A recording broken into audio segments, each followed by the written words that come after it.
Salut tout le monde, partie 2 de la room tour, nous entrons dans le vif du sujet, je vais déjà vous présenter les Blu-ray Ultra HD et sûrement tout ce qui est amarré, et je pense qu'on aura déjà de quoi faire, enfin, si y a moyen on continuera sur autre chose, mais bon je pense que ça sera déjà pas mal, on attaque tout de suite, c'est parti.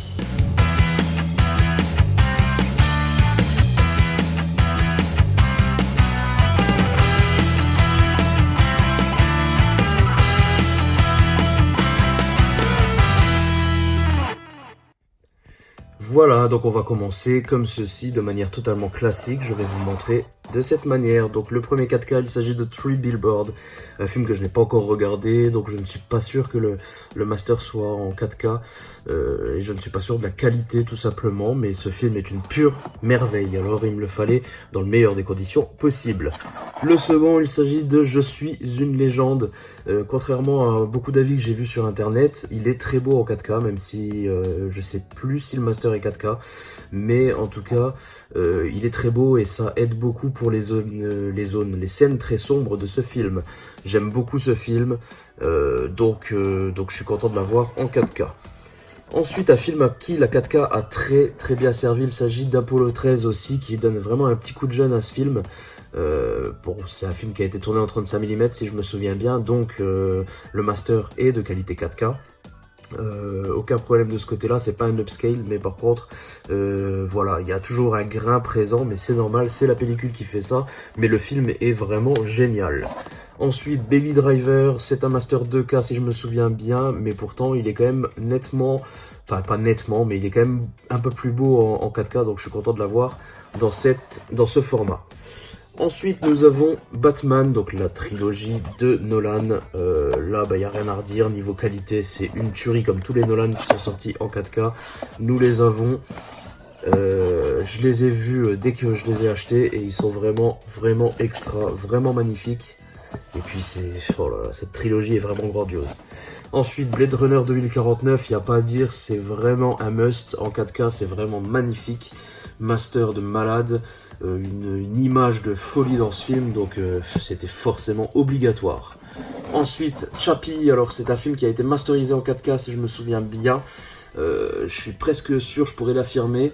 Et bah écoutez, il est très beau, même si le film lui est plutôt sympa, mais bon, je sais qu'il divise pas mal ce film. Moi, pour ma part, j'ai bien accroché et je me suis bien attaché à ce petit robot, même si voilà, certains personnages stéréotypés sont vraiment sans plus dans ce film, mais j'aime beaucoup, j'ai quand même beaucoup aimé, ça fonctionnait sur moi, donc voilà. En 4K, comme je savais qu'il était beau, je me suis dit que j'allais le prendre. Ensuite, Deadpool, première génération. Écoutez, je l'ai pas encore vu depuis que je l'ai en 4K. Je l'avais vu en Blu-ray standard, là je l'ai en 4K, mais je l'ai pas encore regardé. Mais de toute façon, ce n'est pas un vrai master, donc j'en attends pas grand-chose en 4K. Mais bon, content de l'avoir tout de même. Deadpool 2 que je viens de me trouver en 4K enfin, donc ben pareil, je ne l'ai pas regardé, je l'avais regardé au cinéma, donc c'était très bon. On verra si le master est pas mal sur celui-ci, mais je ne peux pas vous dire. Equalizer, pareil, je viens de l'avoir il y a pas longtemps, donc je ne l'ai pas encore regardé en 4K. Mais je n'avais pas du tout ce film en Blu-ray, donc je l'ai pris direct en 4K tant qu'à faire, la différence de prix n'était pas énorme. Ensuite, E.T., alors ce film a bénéficié d'un nouveau master 4K qui est vraiment grandiose. Encore une fois, on a pu récupérer sur la pellicule un master de qualité, donc franchement, vous pouvez y aller les yeux fermés, il n'y a pas photo entre le Blu-ray et le 4K, j'ai été vraiment bluffé pour celui-ci. Forrest Gump, je viens de l'avoir, donc je ne l'ai pas encore visionné en 4K, mais selon les tests que j'ai pu lire, le 4K n'est pas foufou, la différence n'est pas énorme entre le Blu-ray et le 4K, donc je l'ai pris vraiment parce que c'est un de mes films favoris que je peux classer dans mon top 10 ou 20 de mes films favoris de tous les temps. Donc je l'ai voulu quand même dans les meilleures conditions possibles. Ensuite, nous avons Fury. Ce film est l'un de mes films de guerre favoris et il est magnifique, tant niveau sonore que niveau image. C'est vraiment une tuerie, je parle bien en VO, hein. La VO est dantesque et puis l'image est géniale, filmée en 4K, masterisée en 4K, la totale. Franchement, c'est une expérience de malade avec un bon cinéma et un bon téléviseur ou un bon vidéo proche, c'est une tuerie. Les Gardiens de la Galaxie volume 2 en 4K. Alors celui-ci, ce n'est même pas un vrai master 4K et pourtant ce film envoie du pâté. Sa HDR est vraiment super bien gérée et là c'est coloré de partout, c'est magnifique. Franchement, je vous conseille amplement de le voir. S'il y en a bien un à voir en 4K, celui-ci en fait partie de cette sélection qu'il faut vraiment avoir en 4K. Get Out, je ne l'avais pas, donc je l'ai pris en 4K directement.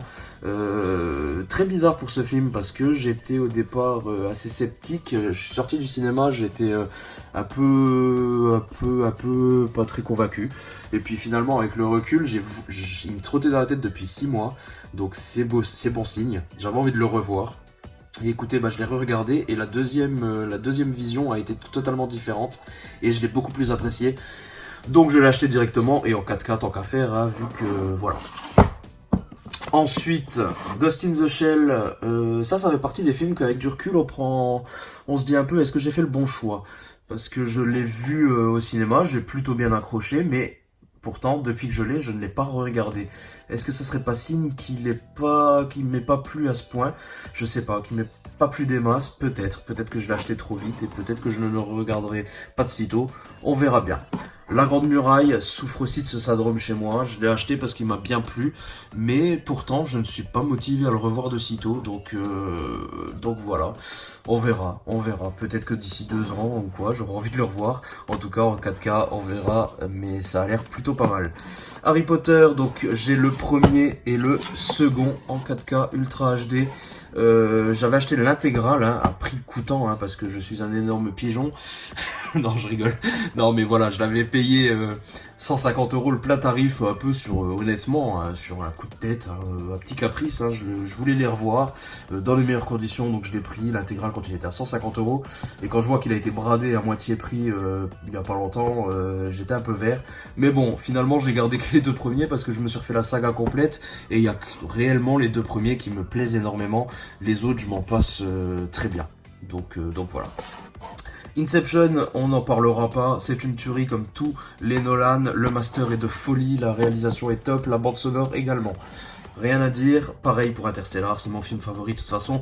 Comment vous voulez que j'ai un avis objectif? The Bourne Identity, donc le premier Jason Bourne, je me suis pris toute la saga en Ultra HD et je me la suis refaite et je trouve que le premier se suffit à lui-même. S'il y avait que ce film, ça serait très très bien également.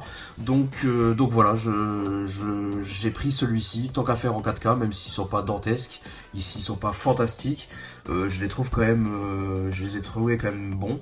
C'est toujours mieux que le Blu-ray, c'est pas beaucoup mieux, mais c'est déjà mieux. Jurassic Park. Le Monde Perdu, Jurassic Park 3, Jurassic World, et l'autre je l'ai directement en Steelbook 4K, donc il ne sera pas ici. Mais voilà, il y a toute la saga Jurassic. Pour l'instant j'ai vu que Jurassic Park 1 en 4K, et écoutez, ça vend du rêve déjà, donc je pense que le reste doit être pas mal. J'espère en tout cas que c'est la même chose pour les autres. Ensuite nous avons King Kong, Peter Jackson. Écoutez, moi je le trouve vraiment top celui-ci et je ne regrette pas du tout de l'avoir pris en 4K parce que je ne l'avais même pas en amarré, donc voilà, je l'ai pris en 4K au passage pour quelques euros et ça fait bien plaisir. Mais je ne l'ai pas encore revu, donc je sais pas ce que vaut ce master. Kingsman, celui-ci j'aime beaucoup, ça m'avait bien plu le premier, ça m'avait énormément plu, je ne m'y attendais pas. Et donc du coup, voilà, je l'ai pris en 4K parce qu'il était disponible en 4K et puis parce que je l'avais eu pas cher, il me semble, il y a quelques mois. Mais voilà, très satisfait, beaucoup moins satisfait du second, même s'il passe très bien. On a plus ce petit effet de surprise, ce petit truc rafraîchissant, je trouve que c'est moins bon. Mais il reste quand même très très bien, il n'y a pas de souci, ça divertit très bien. Je l'ai pris également en 4K. La La Land, alors un de mes coups de cœur qui m'a fait me réconcilier avec les comédies musicales, qui m'a fait même découvrir, on va dire, les comédies musicales, parce que je critiquais que c'était pas trop mon genre, etc. Alors que en réalité, je n'en avais pas vu des masses. Et La La Land m'a un peu plus ouvert. Et puis quand j'ai regardé celui-ci, je me suis porté un peu sur Moulin Rouge, sur d'autres classiques. Et c'est ce qui m'a fait un peu aimer les comédies musicales également. Et celui-ci, pas le choix, il faut l'avoir en 4K. J'adore ce film. Alors, tant qu'à faire, si je l'adore, il faut que je l'ai dans les meilleures conditions possibles. Ensuite, nous avons Life. Life, un très bon film. Je l'ai vraiment apprécié, surtout avec sa tournure très horrifique qu'il prend. Et écoutez, ça passe super bien. Il est plutôt beau en plus. Logan, celui-ci, je n'en parle même pas. Il est juste magnifique en Ultra HD. C'est vraiment une tuerie. Une pépite, ce film est génial dans son ambiance, dans son image, dans tout. Et il a même une version noir et blanc qui passe très très bien.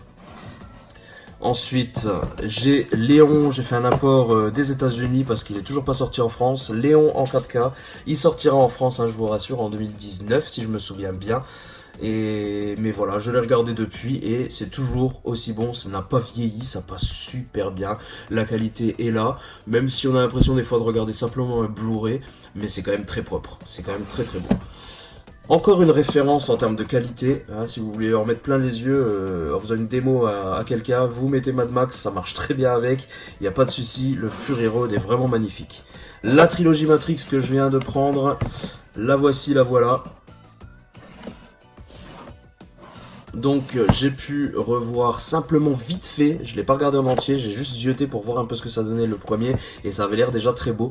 Alors voilà, j'ai hâte de le regarder vraiment en entier pour savoir ce que ça vaut. Mission Impossible 3 en Ultra HD, ainsi que Mission Impossible 4, ainsi que Mission Impossible 5. Je n'aime pas particulièrement les deux premiers opus, donc voilà, et puis j'attends avec impatience le dernier qui était au cinéma il n'y a pas longtemps, Fallout.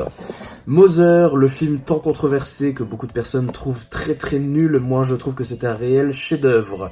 Et donc voilà, je me suis empressé de le prendre en Ultra HD et je ne regrette pas, même si il n'est pas ouf non plus, il est en Dolby Vision.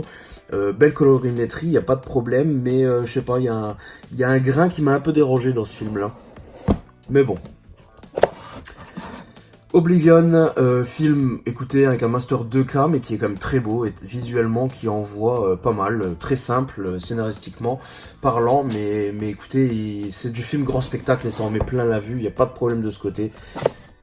L'Odyssée de Pi, l'un de mes coups de cœur, j'adore ce film, j'adore sa poésie, j'adore son style, et pour un Master 2K, il est juste sublime. Et la preuve que le Master ne fait pas tout non plus dans le 4K.